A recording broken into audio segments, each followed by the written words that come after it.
Welcome you all. Today's topic is the top leadership skills for contract management. Contract management itself is a leadership role that not everybody easily comes into contract management and excels in it. So let us see what are the requirements for a contracts manager. The contracts manager completely oversees the contract life cycle. The contract life cycle is larger than the project life cycle. It starts before the contract award and it ends only after the closure of the DLP period.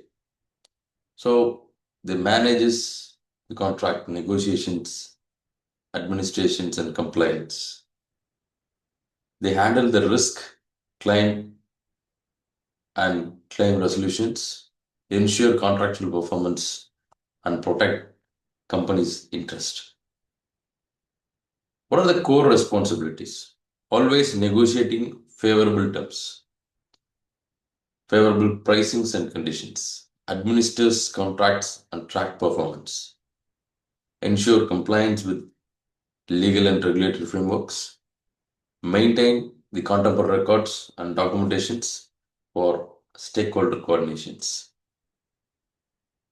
Okay, skill number 1, effective communication. Communication is a non-negotiable skill for a contracts manager because he has to communicate everything as per the what are the hidden risks, what are the disputes might occur, and clear communication prevents disputes due to misunderstanding.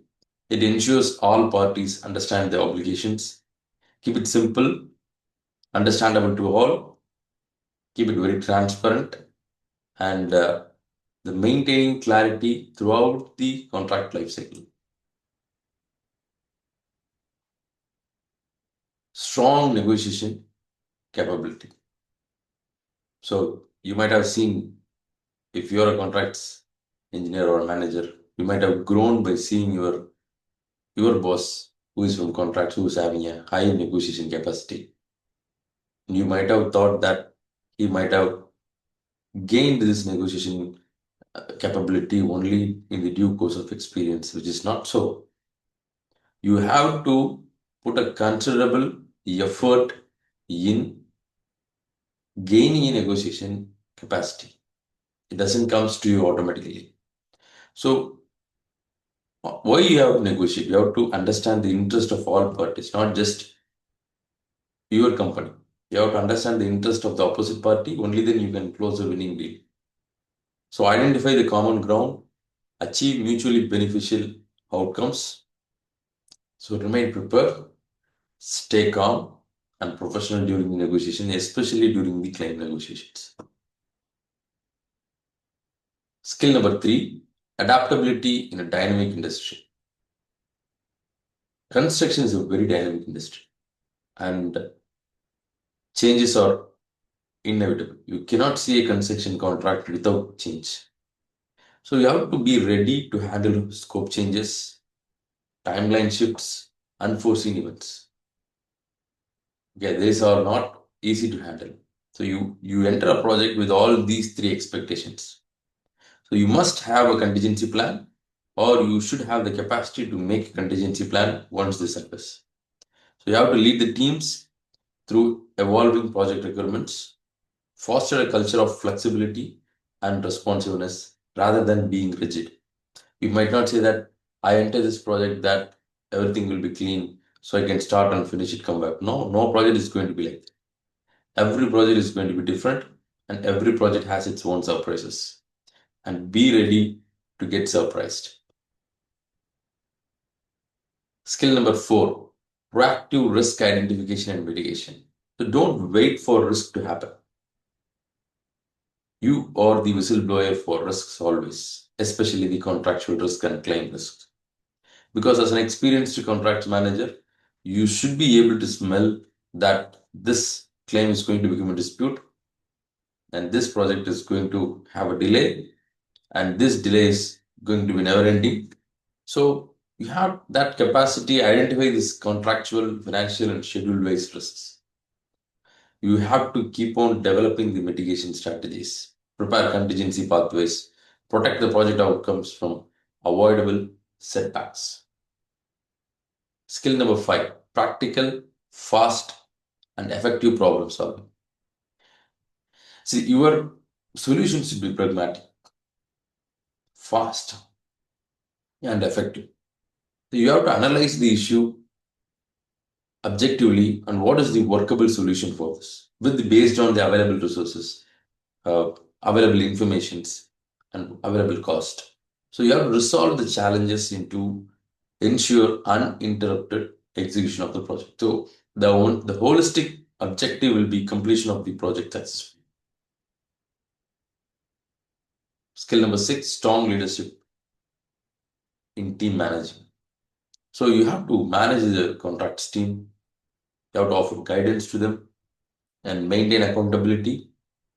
Okay, you have to promote collaborations across the stakeholders, employees, contractors, subcontractors. The only person who connects all the stakeholders is the contracts manager, because he is the one who binds every stakeholder with the contract and who understands more than the contract, than the project managers. So you have to ensure everyone works towards a common goal. Ethics and compliance, skill number 7, is a very important skill of a contracts manager. It's very non-negotiable. Your leadership quality radiates, the aura or the energy radiates only when you have high ethical compliance, not legal compliance. Sometimes some things may be legal to do, but not ethical to do. So always choose ethical over legal compliances. So uphold transparency and ethical practices. Of course, comply with the law, regulation, and standards. Handle disputes professionally and ethically. Okay. Seek legal support wherever appropriate. Skill number 8, financial and commercial understanding. See, at the end of the day, we all are working in a business, and business is about profits, money, cost.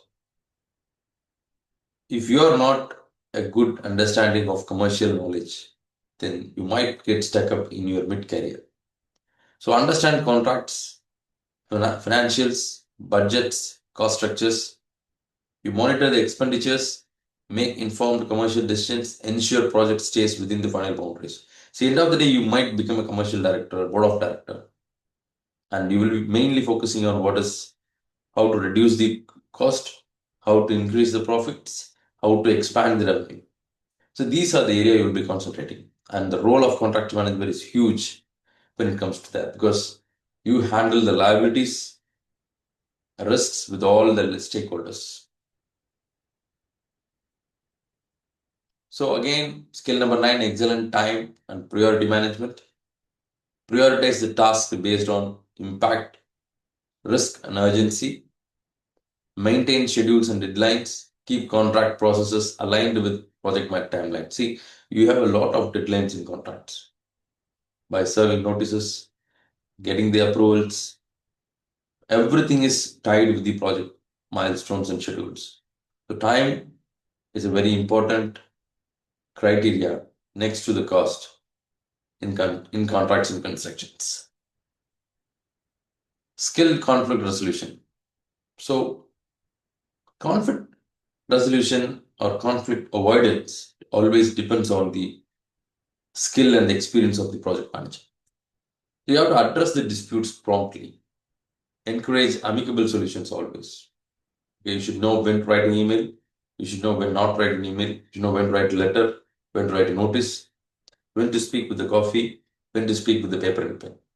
So protect the relationship and maintain the project harmony is always in the hands of the contracts manager.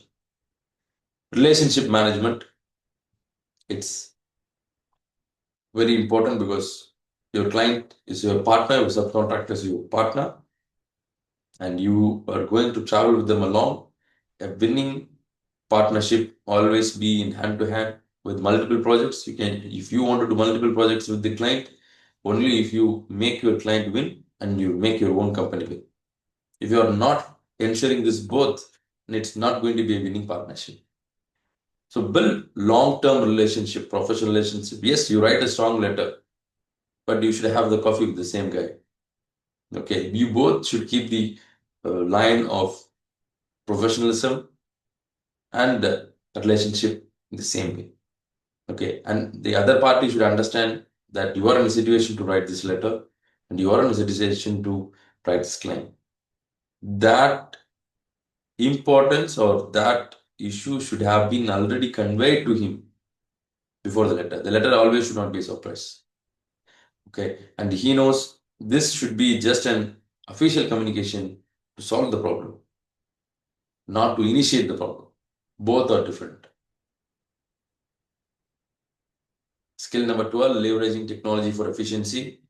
Keeping the technology, the contracts managers are usually very conventional people, including me, because we use a class which is 100, 200 years old, and the contracts which we are using are more than 200 years old for sure. And by knowing or without knowing, this conventionality travels with us always. But we have to be proactively breaking this pattern and moving towards technology to understand.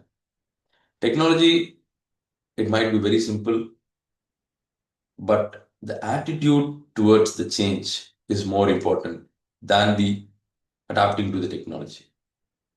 So always the technologies improve accuracy, documentation and compliance, automativeness.